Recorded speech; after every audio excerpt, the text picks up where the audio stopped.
Although the modelling of an eye is fairly simple, and I know there's a great little tutorial on the Blender wiki which is pretty much repeated here, I thought I'd do this tutorial just to clarify for anybody unsure about the modelling side of things, and also the application of a basic UV map for the iris. So let's get started. Get rid of this cube by pressing X if you've just opened Blender, and go into the front view by pressing numpad 1 and creating a UV sphere. You don't want as many, don't want 32 segments, but about 24 will be fine for what we need to do. Now, if you're not already in edit mode, go into it and then press and then Control Tab to go into vertex mode, and select this center pole here out of all of the vertices. And what we're going to do is we're going to create a nice opening for our eye. So with the center pole selected, press Control and numpad plus key, and it will grow our selection.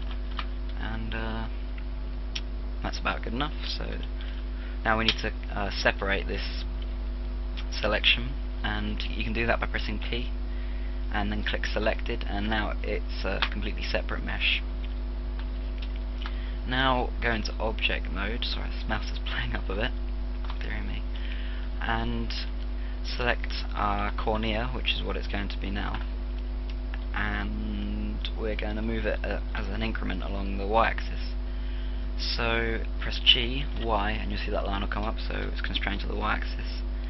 And oops, move it the other way. Grab Y, -4 should be fine, and it's over here. Also, you can see its origin is where the sphere's origin was. We can change that quickly by going into edit mode, pressing Shift S and cursor to selection, and going back into object mode and pressing center new. Oop.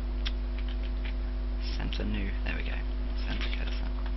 And that'll center its origin on there, so any scales or anything like that we're making, I don't think we'll do too much alteration to that now anyway. Now, in object mode still, we can create the iris before we go to edit our cornea any further. So Shift D, and then we've actually duplicated here, as you can see, but we don't want to move it at all. We can just scale it along the y-axis by pressing scale it by pressing S, then Y, and -1, and we've got our iris, which is just a flipped version of our current cornea, but we're going to be doing some editing to that. And if we just move that along so it lines up nicely with our cornea. If we go into side view, we're in side view right now by pressing numpad 3. That's lined up nicely, and we could, if we want, we can actually just move that one straight back. So grab Y4, and that's going to live in that part of the eye. And we might as well get the people out of the way whilst we're here. So back to our cornea, press Control Tab to go into edge mode, and then select this edge loop along here, and Shift D to duplicate that particular edge, and then press P to separate it. And what we want is just the edge selected there. That's good. You can move that as much as you want, because the pupil can move to dilate or retract the iris, or give the appearance of that anyway. So in edit mode, we've just got our edge here. Press E, and instead of extruding it along, we'll right click to cancel the operation, and we're just going to scale it.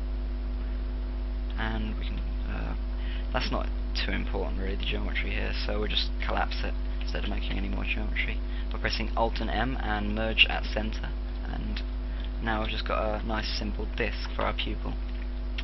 Let's move that out of the way for now. Let's put it over here so we can select it easily, and you can see our eye sort of coming together a bit there. Now we're going to work on the cornea and add just some geometry to make it a bit more of a sort of cornea shape than rather the cap of our sphere. So go into edit mode and Control Tab, edges, select this edge loop again, and we're going to extrude it along the y-axis slightly, and then we're going to extrude again but cancel the operation, and we're going to scale it down, and we're going to do something similar to what we did with the pupil, but we're scaling and scaling until we get to the centre. We'll collapse it here. And now we've got the nice shape for our cornea. We're just going to move that out of the way for now into a separate layer, and we're going to do something with that in a separate layer as well later on, when we're going to work on the actual appearance, the material and the lighting of the eye. So press M to move, and then click on the second layer, and we can move it there. If we press shift click on there, the cornea will pop back up, but we don't want it for now anyway, so shift click again.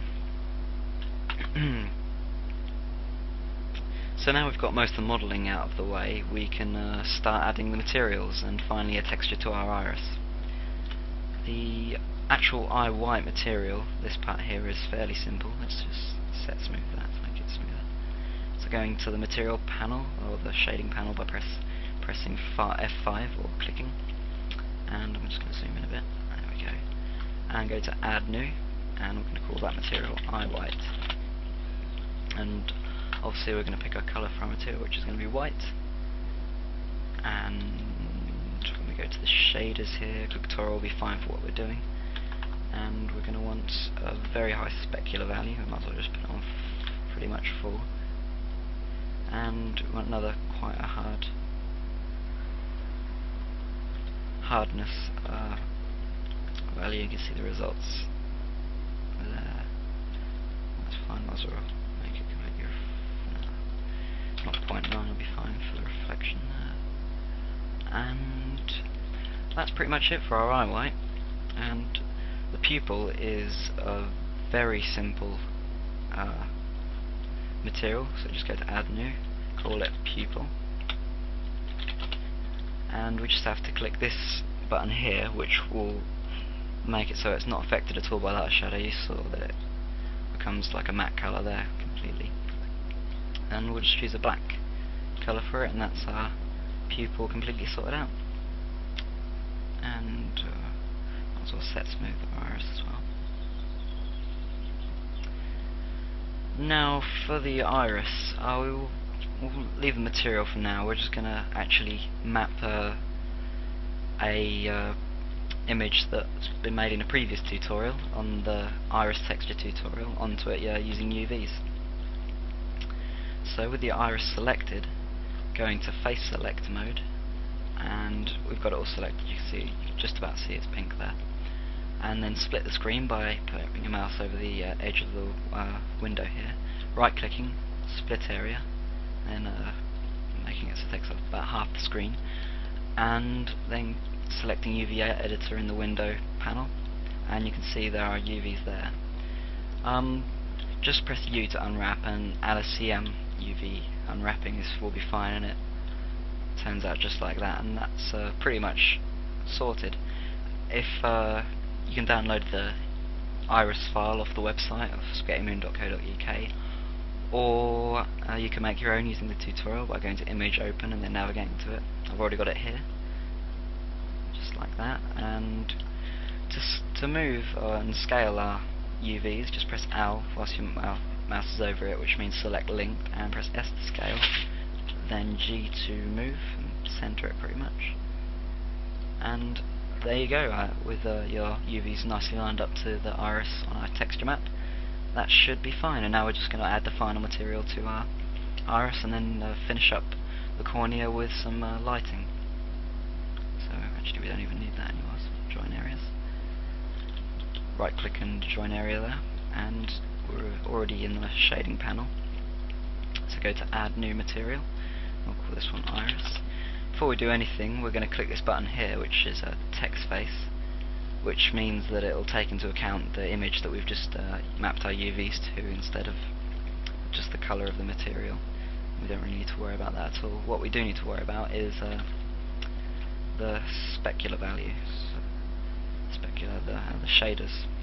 So we want this nice and bright, so it looks like it's gathering in light, like eyes do, and fairly low hardness.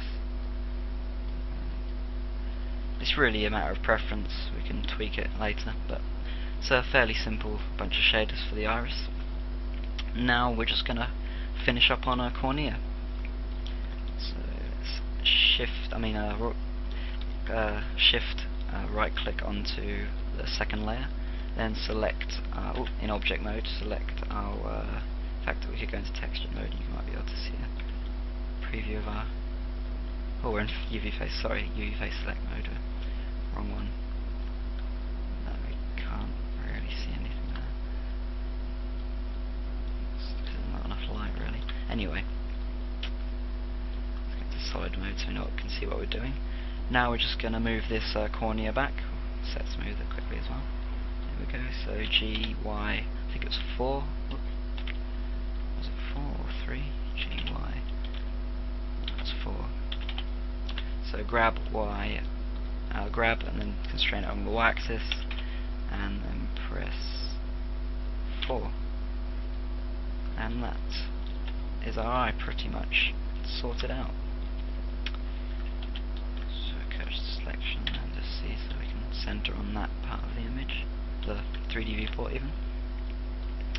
Now for the material for our cornea, so add new, call it cornea, same old really, and for the colour, since our eye is green, let's give it a bit of a greeny tint to it, even though it's going to be pretty much completely see-through. Just put the alpha down to 0.1 so it's a bit more transparent. Now this one needs a very high specular value, and about 200 should be okay for the specular shader on the cornea. Now we're just gonna add a little bit of lighting, but we're gonna create one lamp which is specific for our cornea so we can get a nice little highlight on it. So in object mode, press add a space, add lamp, and I'll grab it so it's over here, but we want it to be on the second layer, which it is. Let's make sure you create it on the second layer, and click this little button here, which means it'll only affect things on that particular layer, and shift click and open that layer up again. Now we can add a few more lamps to make the scene a bit nicer when we go to render it out. I'm sure that'll be about okay. And let's move this camera a bit. Okay, and that should be okay. So we just need to render out that, and I did forget one thing. For the cornea, because it's fairly transparent, we need to click on this button here, the Z transparent button, which makes it so we don't see straight through any other objects when it goes to render out. It will just see straight through like a bit of glass or plastic or something. So let's go around, and that's okay, I guess. We could probably use a bit of a subsurf on there, and also maybe mess about with the materials and the lighting a bit more, but that's pretty much the basics of creating an eye. So maybe we can let's add some subsurfs to that. That's okay. We can mess about with the material a bit more. Where is what's happening? There we go.